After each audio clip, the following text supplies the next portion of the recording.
Hey all. So, welcome to part two of the segment This Is Me with my sister Heather. In this second and last segment, we talk about the shadow, creative life, and just lots more about us being sisters and the idea of being our own mothers. And it gets pretty deep and pretty raw here. So, I hope you enjoy the second half. It does end on a rather abrupt note because of tech issues. We end on a technologically disruptive bang, but nonetheless, thank you so much for watching this second part. If you haven't yet seen part one, I highly suggest you start there, part one of This Is Me, and enjoy. Yes, so in terms of your creative life and in terms of if the shadow is something that is a bag, I think Robert Bly talks about the shadow in terms of a bag that we carry behind us or drag behind us rather. So if in terms of being an adopted person and then a creative adopted person, Mm.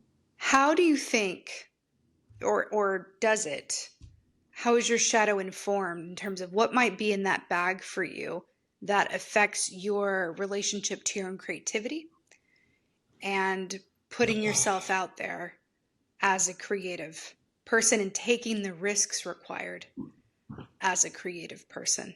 Oh God. Well, I mean, for fuck's sakes. Just a little light chit chat. Like, can I just finish a thing? Can I just finish a project? Mm-hmm. Like, and I don't know if this has to do with being adopted or just being creative or just having this unrealistic expectation regarding myself and being perfect.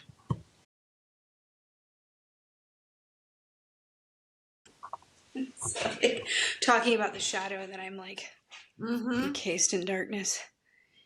I mean, can Okay, I be more creatively literal? Have you tried? please continue Um, as I turn the light back on. Honestly, I keep on thinking of I always got her last name wrong, but the astrologer Chani. Um, and she had written something that had to do with my birth chart, where it was, Mm. um, are you good at being vulnerable or are you really good at pretending to be vulnerable?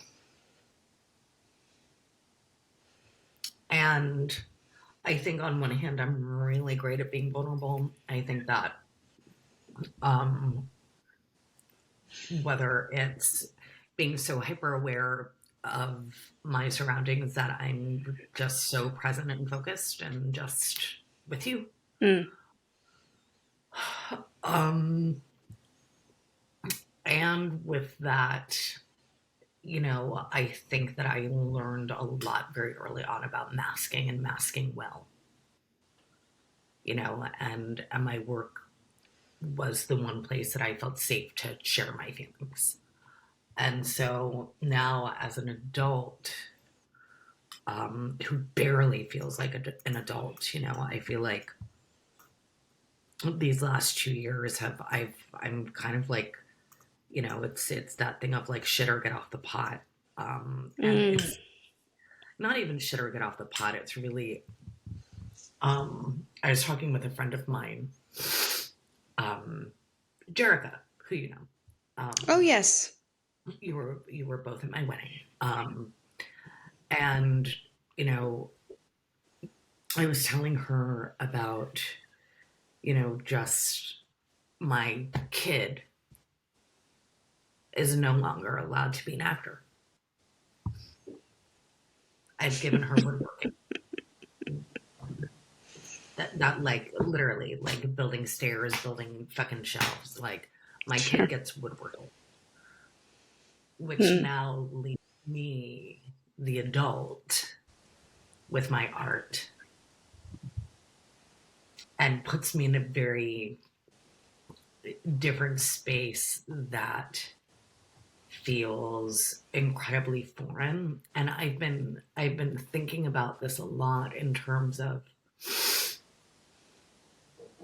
you know, like Pluto has just returned to Aquarius for the first time in 248 years. The last time Pluto was in Hmm. Aquarius was 1777. We had the American Revolution. American Revolution. Yeah. Um, and how it's about the collective, and it's about we as opposed to me. And Hmm. my rising is in Aquarius, my Aquarius rising first house, and I've been tracking this idea of the Persephonic journey that I am finally answering the call to not kicking and screaming, where I don't need to be afraid of the shadow as long as I'm aware of my light. Because when the light's really small, the shadow can get really big. That's right. But if I have enough light within me that illuminates just what's right in front of me, the shadow seems manageable. And the truth is that I think that we put a lot of, at least in Western culture, there's a lot of moral conflation, right? Where it's shadows bad, light is good, blah, blah, blah, blah, blah, blah, blah, which I think is just racism. Um, I digress.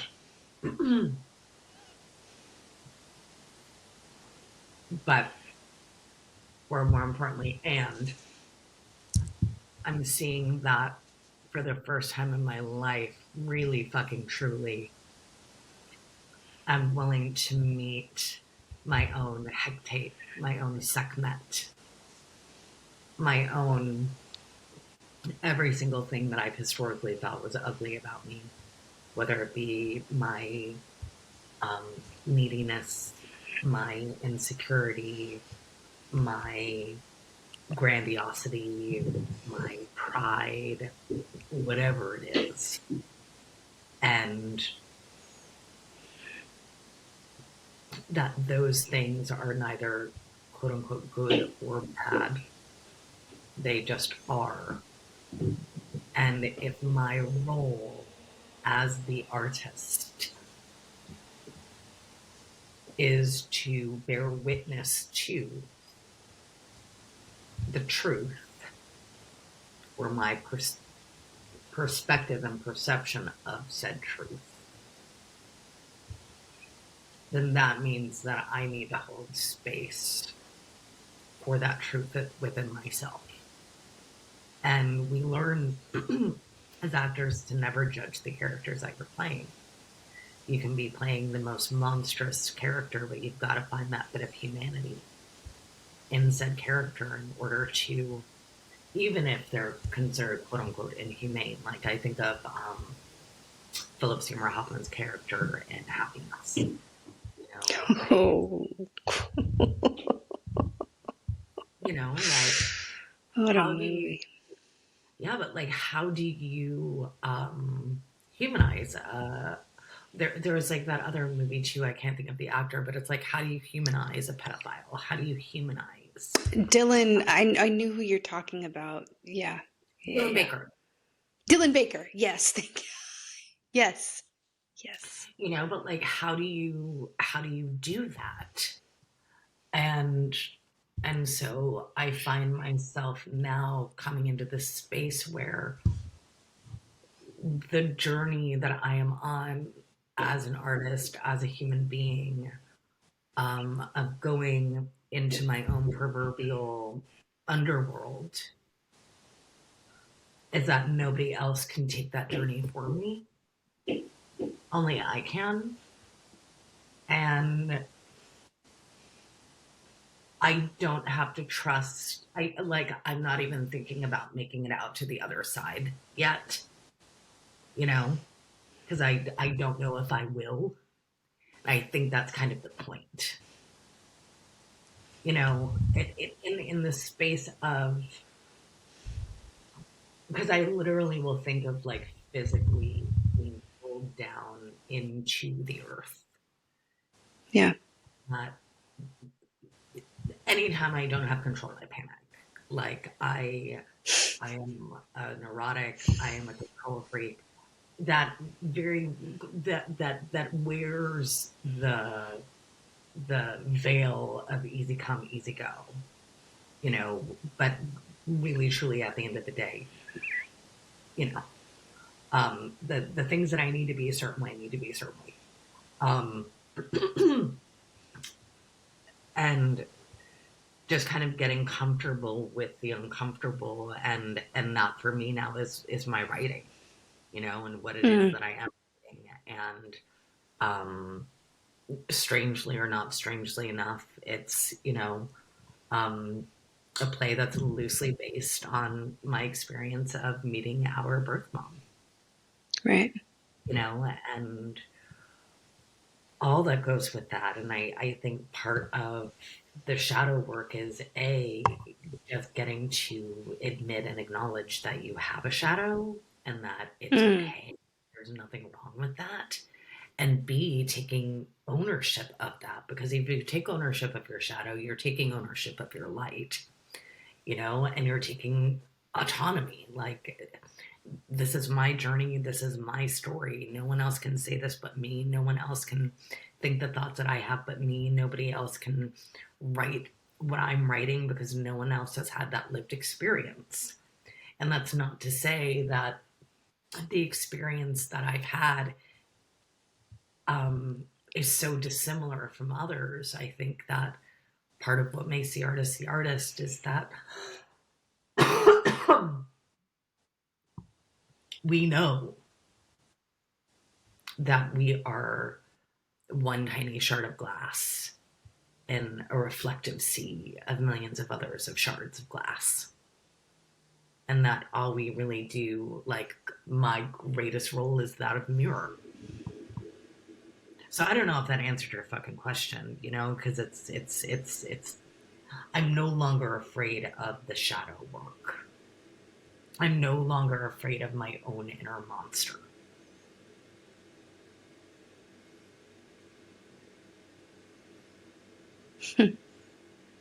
Because monsters are really more afraid. Monsters are afraid too.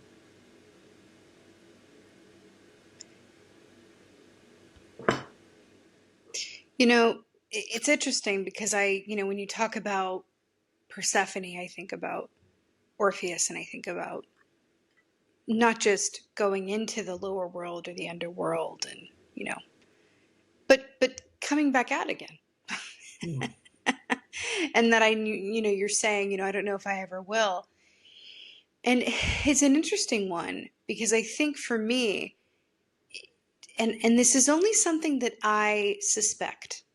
I will Mm. not say that I know this definitively to be true, but I Okay. suspect today, I Mm. suspect that Yeah. it will be a lifelong process Mm-hmm. of, you know, venturing from that lower world of that shadow realm into a Mm-hmm. place of, I wouldn't even say light, but I would say integration, Yeah. where I am able to take what lies in those shadowlands Mm-hmm. and bring them into the light of my consciousness. And as a Mm-hmm. Mm-hmm. result, Mm-hmm. have full autonomy, right? Mm-hmm. Because 100%. what is in those shadow aspects, if I'm not aware of it, if I can't see it, then it has control over me. And Amen to that, that. for me, 100%. talk about being a control freak. That is something that is a big reason as to why shadow work and the concept of shadow and what's unseen within us is so appealing to me in terms of going in and taking a look at that stuff, because I always want to be able to respond instead of react. I never Mm-hmm. want what's within my subconscious to be making my decisions for me. I want to have all the information. I want it all in front of me. And while that will never 100% be possible, I don't believe, right? We've got a complicated psyche and it's always going to be a process of it. But I think the desire for that to be the case, and I think remaining curious and being able Yes. to observe those moments in which the gold for me and I'd be interested to hear what you think about this.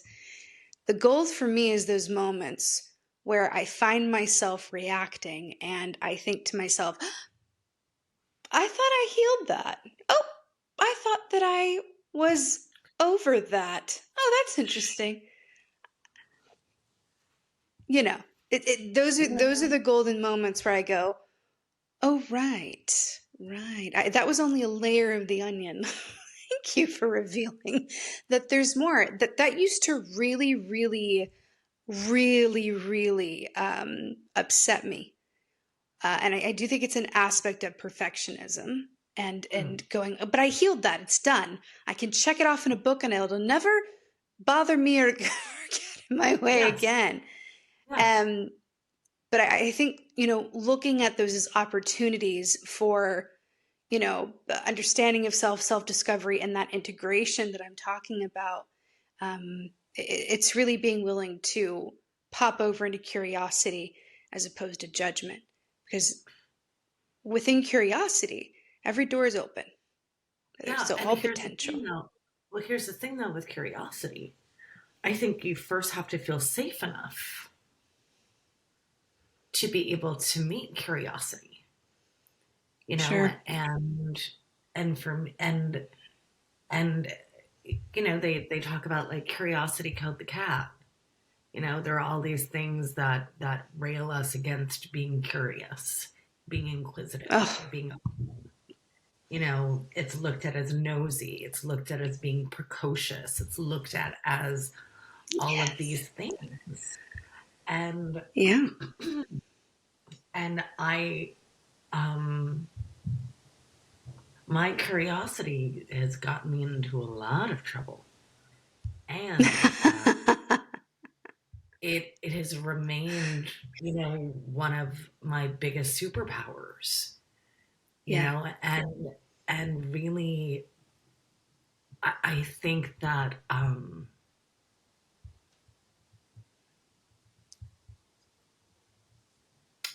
the thing that I think kind of changed the trajectory of my life was when I made Heather. I'm like, is this actually accurate? Is this true? I'm thankful that I have my childlike curiosity now as an adult. And I think that there's been kind of like this weird reverse, you know, um, where, pardon me, I now feel safe being curious, and the things that I'm curious about um, aren't centered around who I literally am in the space of, well, who is my mother? Who is my father? Do I have siblings? What is my medical history? Like, Hmm. what, all of, because that's something where there is,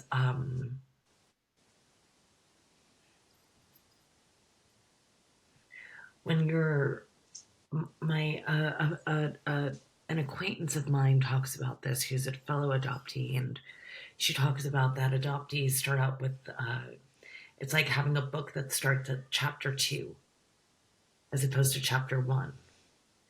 So I spent like a long time, like a very long time, trying to like parse together and string together, like, well, if I know this and I know that and I figure this out and I figure that out and I understand why they did what they did, then I can understand why I Hmm. do what I do.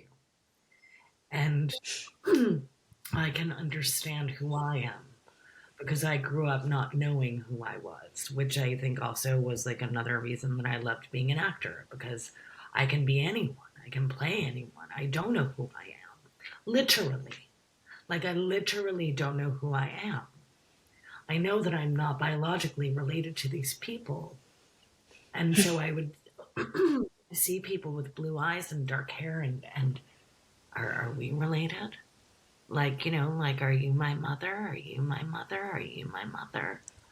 Um, and not to go into like a whole insane tangent, but really just um,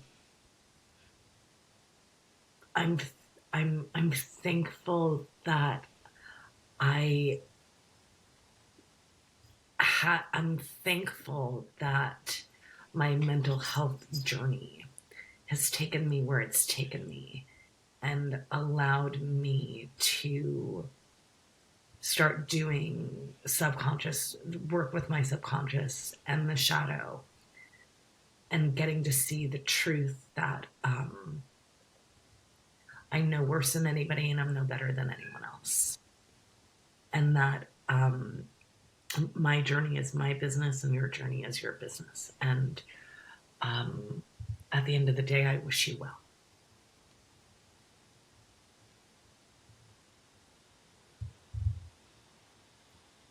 It's yeah, it's bizarre. It's bizarre when you come from a space of not knowing your roots, not knowing like, well, who are your parents, who are your grandparents, what's your genealogy, what's your history. Am I Yeah. Irish? Am I Italian? Am I Scandinavian? What the fuck am I? Why do I love musicals? Like, why do like why do I have this affinity for X, Y, and Z? You know, and then that sad realization of you know um,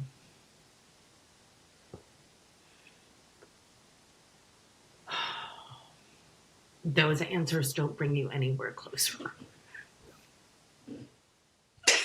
I was just about, I was just about to ask you that. That moment or that series of moments that you realize, or that, I certainly realized that the fantasy does not line up with the reality, and that there are not answers to the questions as much as there are more questions. Yes, yes. Yeah. And I got sick and tired Yeah. of asking those questions. I had to Mm, come into a place of radical acceptance, yeah. and I think that that's what inspired me to get back to writing, where it's um, everybody is going to have their own version of a narrative. And especially regarding our birth mom, you know what I mean? Because I felt like Mm, figure out and if I could understand who she was and where she came from and why she did the things that she did, then maybe I could answer some of the like if I could get those questions answered, then somehow I could get better, like whatever that meant at that time. Like maybe I wouldn't be so fucked up. Maybe I wouldn't like whatever. It's you feel know, so different. Feel so, typical. yeah.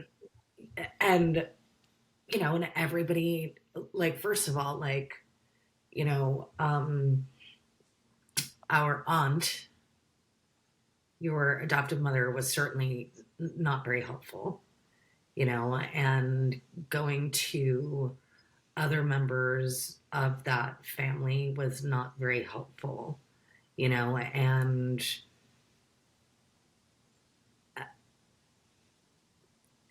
and I think it's like it was the compassion and the understanding. Like there's no magical story that was going to be told that was going to allow me to get to the compassion and understanding, you know.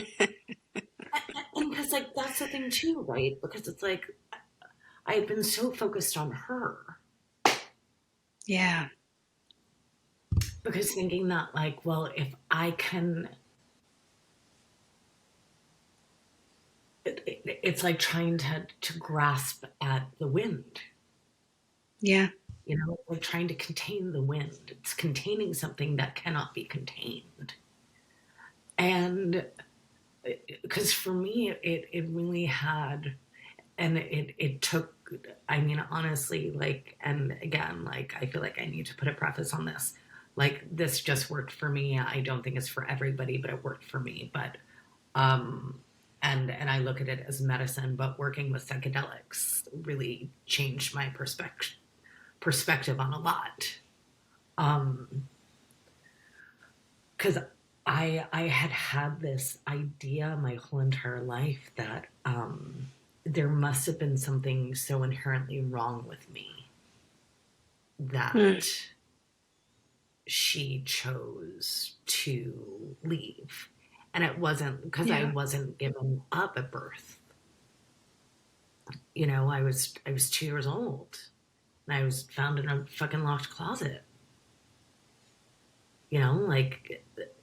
Like and placed into like fucking foster care.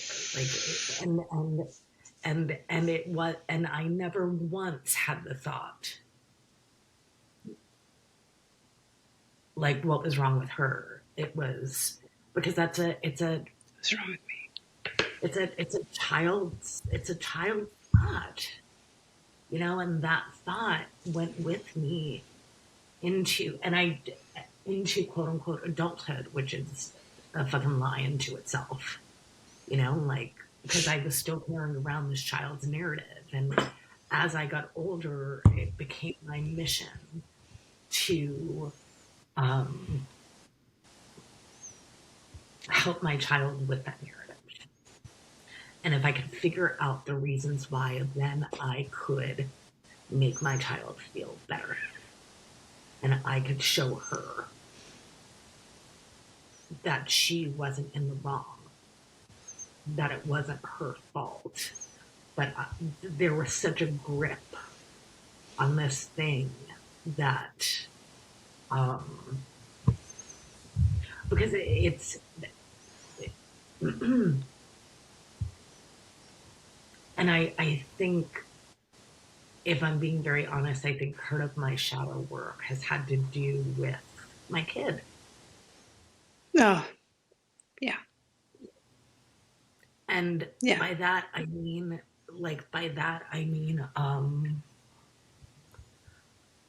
I said this to my wife pretty recently, and she looked at me like I had three heads. And I said, I was having a moment, and I was like, I can be really hard on myself. And she looked at me like I was crazy, like that I had never had that thought before. Like, yes, you are so hard on yourself all the time. Like, if I talk to my friends the way that I can talk to myself, I would have no friends.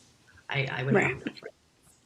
Um, and so I think part of it is that I can get really sick of my kid. I can get really fucking sick of my kid, and I I can feel that rage, and I think it's been within like the last bit of time where I'm like, oh, oh, oh,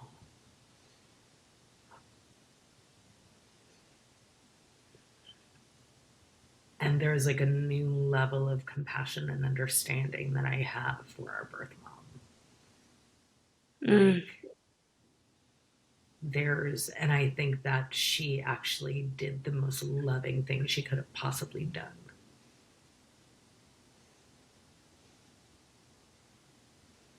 And I think that, and it took me a very long time to get there. Yeah. But it's like, I had to learn how to become my own mother. That's it right there.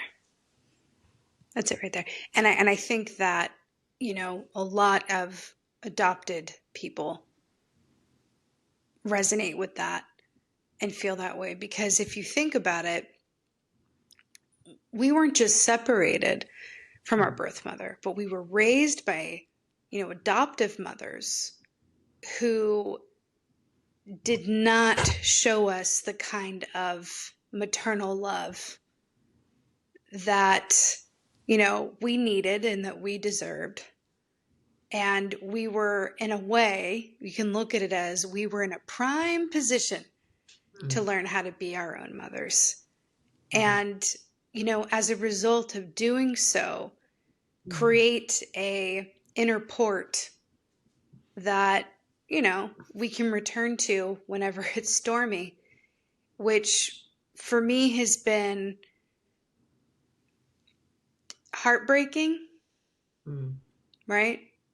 Because we also live in a society where mothers are like exalted on high. It's like put them on a wheat covered throne and worship at their feet. It's it's mother, and being it's that idea of like that taboo of like you can't speak badly about your mom. Your mom did. It's like that idea, and coming from a perspective of like actually mothers can be perpetrators. Mhm. Actually, mothers can be harmful.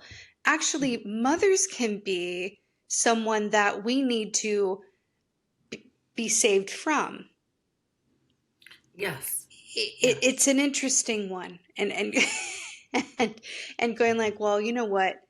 It wasn't my lot in this life to have the nuclear or traditional mothering experience, Yeah. but being my own mother affords Mhm. me a certain amount of steadfastness because that means that as long as I'm alive, I have a mother because she is me and I am her, and it's all inside. It's all within here, and it's that port that I can return to time and time again. Which doesn't mean that there aren't times when I look at the faces of my stepkids, or I'm having certain moments and I just think like, oh, it's I wish that I knew what it was like to have that kind of nuclear experience of having a mother who, even being raised by your biological parents, is something that I have no idea what that is and no idea what that's like. Yeah. And I'll never ever understand that. Um, but I think as well, in terms of identity Hmm. and searching out identity, I think it's an interesting one as well, because not being raised by biological parents, but being raised in the same family that at least our mother originated from. Hmm. I had the surge within me and this rebellious spirit within me to go,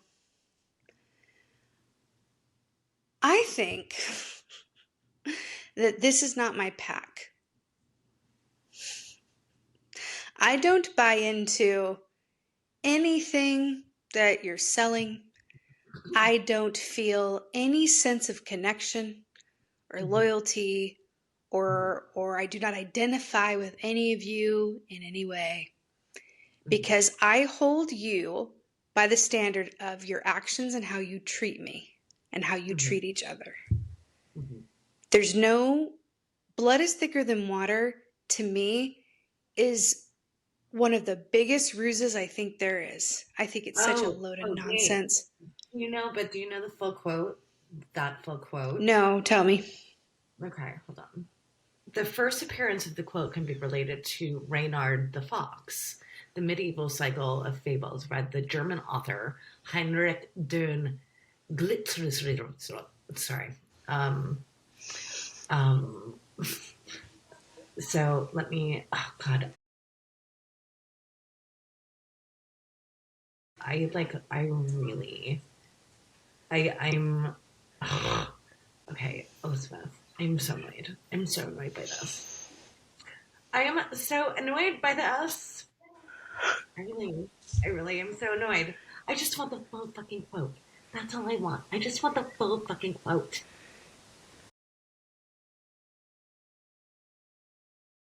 I really think that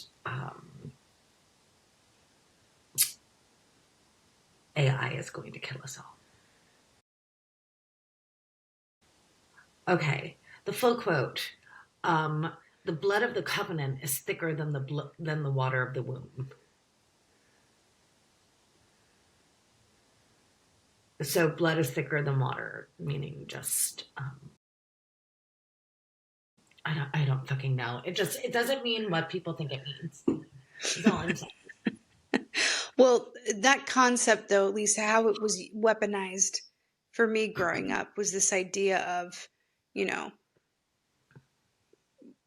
you stick with family and there's no, you don't get to choose your family and Oh, what you same. got is what you got and you got to take it and you got to, think is for the privilege and all of that. And I think it's such nonsense. And it's really as a result, that concept, that idea of chosen family, it's a funny thing because my partner is so family oriented. He is one of the most family oriented people I've ever. He and I are so very different in this Yeah. way, in the Yeah. sense that his family, he just has such an unconditional love for them. And it's a beauty, and they unconditionally love each other. It's a beautiful thing. And we come from such different viewpoints around it because to me, there's no such thing as like, I'm not going to unconditionally love you just because we perhaps share DNA. Like, Yeah. unconditional love comes from a place where it is built over Mhm. time and it's a choice. It's not a Mhm. given. It's not Yes. a, oh, hey, like, okay, we share DNA. Okay, then we're in for life. I just Yes. have never bought into that. And it was something that was really shoved down my throat from a very early age. And I remember the point in which I just went, I'm done. I'm Yeah, because you saw absolutely done with this. yeah, because you saw the truth. Yeah. Because you Yeah. absolutely saw the truth. Yeah. I completely get that. I completely understand that. And it's yeah, I don't like God knows I've spent an insane amount of money on therapy. Oh, same. you know, Same. um I mean, I really think that yeah, and I mean, you and I both have had, the similar experience. We've both gone non-contact with our respective adoptive mothers. Um, I mean, I'm going on now. It'll be 11 years in the summer. Wow. 11 years. Yeah, Wow. 11 years. And it I can't was believe one it's of, been that long. I can't either. Like, I can't either. Um, and I went through and it was that thing, like, in order to save my own life,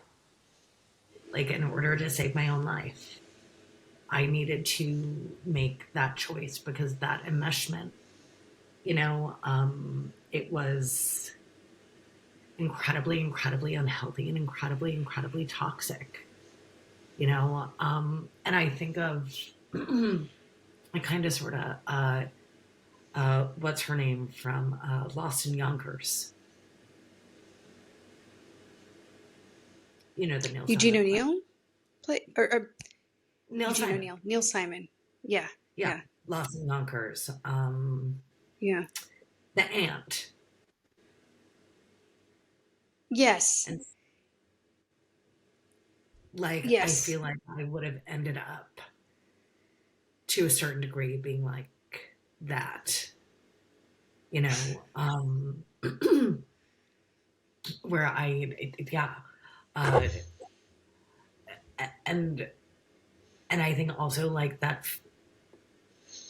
was like the first major step that I needed to take in order to start on the journey of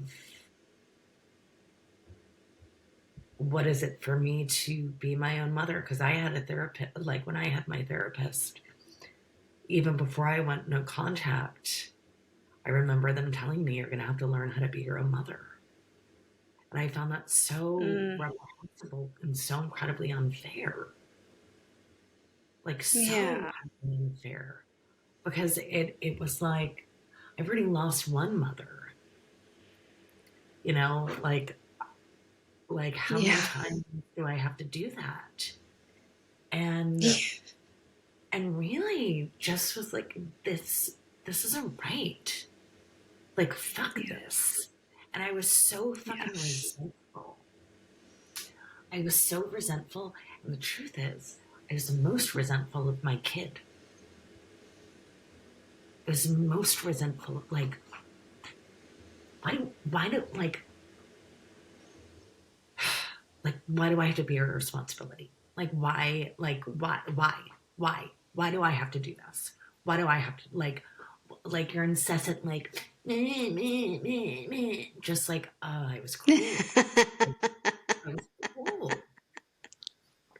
I was absolutely cruel. And it wasn't until like I got into my Yeah. relationship with my now wife, you know, we're like, you know her, she's fucking triple Capricorn. You know what I mean? Like Yeah. she's put up, got mountains to climb, got things to do. Um, and she surprisingly was the one that like helped me to soften in some ways, you know, and like I felt safe enough to feel unsafe enough with her to like allow my kid to come out, you know, and I definitely went through a period where, you know, like I let my kid kind of run amok, you know, like I think of like the movie Overboard, you know, like Ah, classic. they just have like these like mini tyrants running around, you know, and I didn't like I my and I think that you've had the same experience because I my experience with the discipline was based in Mm. this. It wasn't based with any kind of loving structure. And so I always thought that discipline and self discipline meant violence. And so I was incredibly emotionally violent with myself and sometimes physically violent with myself. Um, Especially when I don't know how to fucking do it. Like I don't know how to do it. And I'm not dealing with an actual fucking child in the 3D world that we live in. You know what I'm saying? Yeah. Like, Yeah. I'm dealing with an energetic space within myself. um, which is why then, like, in those, when I started to really kind of clock those moments and I started to become aware of the, like, just, like, the whole entire fucking gamut, sis, you know, like, um, I could, I, my empathy for Catherine grew. As my empathy for myself grew, my empathy for Catherine grew. You know, and that, Relate to that. and I think part of me, um, you know, breaking that generational cycle is A, by not having children myself, but then like who the fuck knows? Though I don't like I don't know that I'll ever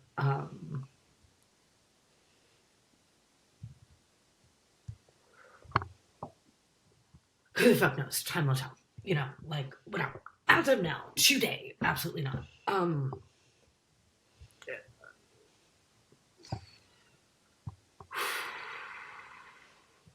And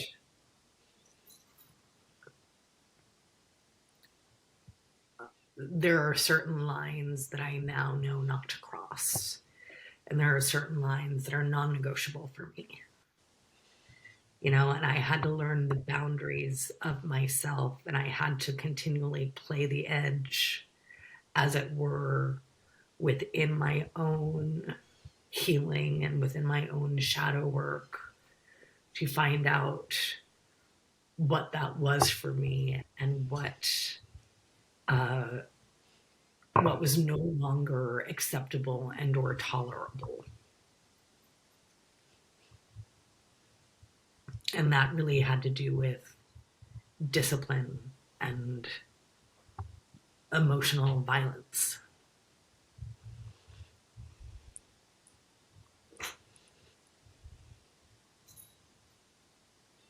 I do think that that awareness of, choosing to even acknowledge that the child exists and is, will be heard, and, even being brave enough to go into that space and go like, okay, I'm going to acknowledge that I hear you, I see you, Mm-hmm. you exist, Yeah. right? I feel like it has this, it's such a powerful, that recognition. I think that, because when I think about, for me, birthdays are a funny thing Oh God, it's such a big because, and my birthday's, coming up. It's on my mind. I always sort of, I I insist on making a very big deal out of it every year. You Um, too. and part of the, oh my God, I make it a whole I have zero shame about it. I make it a very big deal. I told my partner, I said, I want all of the balloons and parade, and I want a surprise, and I want a cake, and I want all of these things. And, I feel like in a way that that is honoring the kid whose birth was not celebrated. I came into the world on my birthday, and it wasn't, oh, I'm so glad you were born. Here's the balloons, here's the pictures, here's the, the warm welcome and the pink swaddled blanket and the dad in the chair going like, oh wow, like it was the opposite. It was the absolute opposite. It was hushed. It was, child protective services. It was the opposite of Yeah. celebratory. Yeah. And growing up, I always, felt like my birthday was never quite uh, celebrated in a way that felt genuine to me. And I always sort of looked at part of that as because it brought into the room or into the conversation like the fact that I was born to someone else. You weren't there when I was born. Yes. Yes. Yes. Yes. So Yes. I went through a period of my life where I would hope silently, I wouldn't say anything, but I would hope silently that my friends or my partner or whoever it was at the time, whatever context I was in, that there was going to be a big deal, and it was going to be the birthday that made me finally feel like I was people, someone was Worthy glad to I was be born. born. And Yeah. yes. And I, over time, realized that that was never going to happen unless I made it happen. And so, over the past like few years, that's what I've done. And my partner laughs at me because he's British. He's very self-deprecate. He's very, like, oh no, it's not a big deal. And I just go. I sat the kids down. Last weekend, and I said, all right, my birthday's coming up and I want it to be a big deal. Cancel your plans. I want a handwritten card. I want a drawn picture. I want you to really think about how you can, you know, celebrate me. And The audacity. the audacity. But it's a funny thing because that kid part of me, I is so I can just feel her go like, yay, like because it's the adult in me going like, no, we are gonna have a birthday. Like this is going to Oh, be celebrated. It's going to, the kid in me is going to get everything she could ever want. And I'm not going to let her doubt for any amount of time that she is worthy of being celebrated and that the day of her birth is a cause for joy and cake and Celebration. presents. Yeah. Well, you're gonna be such a good mama. You're already such a good mama. Like literally, like I'm older than you are, and I've never had that thought in my life. I hate my birthday. I hate See, it. I always did. I When always hated yeah, mine too. like when Heather was like, "What do you want to do for your birthday?" I'm like, "I don't care. Like I don't Yeah, really care." same. Because it's literally just like a because like I think about our mom and I think about and it just makes me sad and all that Yeah. stuff. Um, but now you've put like now you've okay. I'm gonna have to meditate on this for the next bit of time. I mean, you definitely dropped some wisdom in my reflecting pool that I'm gonna have to scry into for fuck's sakes. I will leave that with you as something to think about and consider, through the perspective of being our own mothers. Okay. Yeah. We're going to be our own birthday, celebrants and officiants. And no one's going to celebrate our birthdays or plan it quite like, we Yeah. can. Yeah. And I have found that I no longer dread my birthday. I no longer end it in tears. I I enjoy it. I look forward to it because I know that it's going to be an opportunity for me to reclaim that experience for me that was I shrouded in mystery and sorrow and despair for the majority of my life. But it doesn't have to continue to be that way, and it can take on a different narrative. I love So, that. I love yeah. that. Well, happy early birthday. Thank you. I I received that.